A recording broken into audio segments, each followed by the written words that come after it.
I recently built a deck for my mom in her backyard.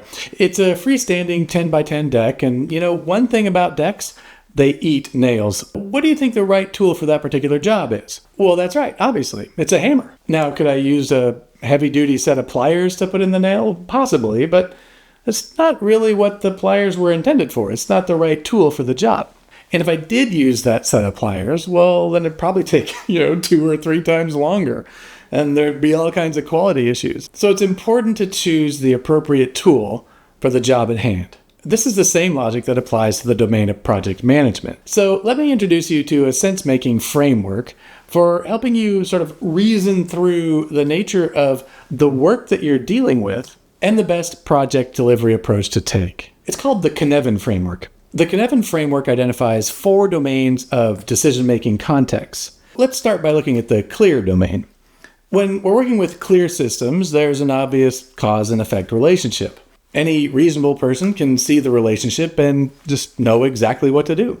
Like turning on a light with a light switch. Most of the work that you'll encounter likely does not fall in the clear domain because it requires some certain subject matter expertise for us to understand. And that brings us into the complicated domain. Now, with the complicated domain, we still have a cause and effect relationship, but the connection is not obvious, and it requires subject matter expertise to see that connection. These are problems that have multiple possible solutions, and they're not really self-evident. It's like the electrical wiring for a whole building. Uncertainty with this type of work is pretty low. We know what it takes to wire the building, but we do need expertise to build the right plan and then to execute it. But the key with complicated systems is once you have that expertise, you truly can build a plan and execute that plan, and you'll get the outcome you're after. And then there's complex. Now, these are problems with many unknown factors. The solution begins to emerge through experimentation. These are filled with uncertainty. It's like managing the power grid during peak usage times. The operators have to constantly monitor, adjust, and balance load to prevent outages. Systems in the complex domain, well, they're unpredictable. They have a high degree of uncertainty.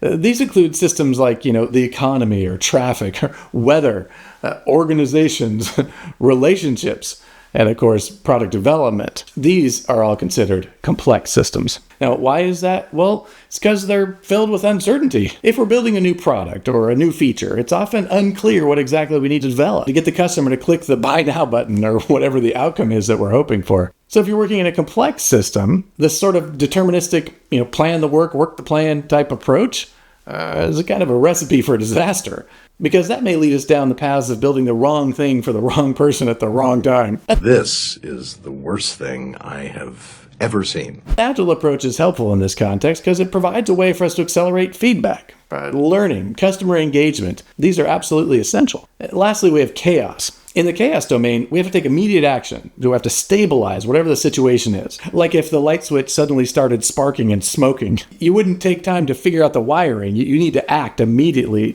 Now, hopefully you're not doing too much work in the chaotic domain. If you are, you have bigger fish to fry. Now, the last domain, sort of here in the middle, this is called disorder. You're working in the disordered domain when you simply don't understand the type of system you're dealing with. And unfortunately, this is the domain I see many project managers in most of the time. They have one tool and every project gets whacked with it. It doesn't matter if the project's complicated or complex. They're all treated the same. And that's problematic because our industry is filled with failed projects. Projects that are months over schedule or millions of dollars over budget or fail to deliver the outcomes that our customers need. So we as project managers, we have to do better. And it starts by understanding the type of project we're being asked to manage and whether or not an agile approach will prove beneficial. Now, think about a recent project that you've supported. Was it something you delivered many times before and that time would be no different? If so, then a sequential project management type approach, that's probably the right tool. Or instead, was it a project where the solution was novel, something where there's a lot of uncertainty around like what the specific requirements are? If so, then you're likely dealing with complexity. Again, this is the sweet spot for an agile approach. The success or failure of your project hinges on the management approach that you choose. So choose wisely and use the Cynefin model to help you and your stakeholders reason through the nature of the work and whether or not taking an agile approach is the right move.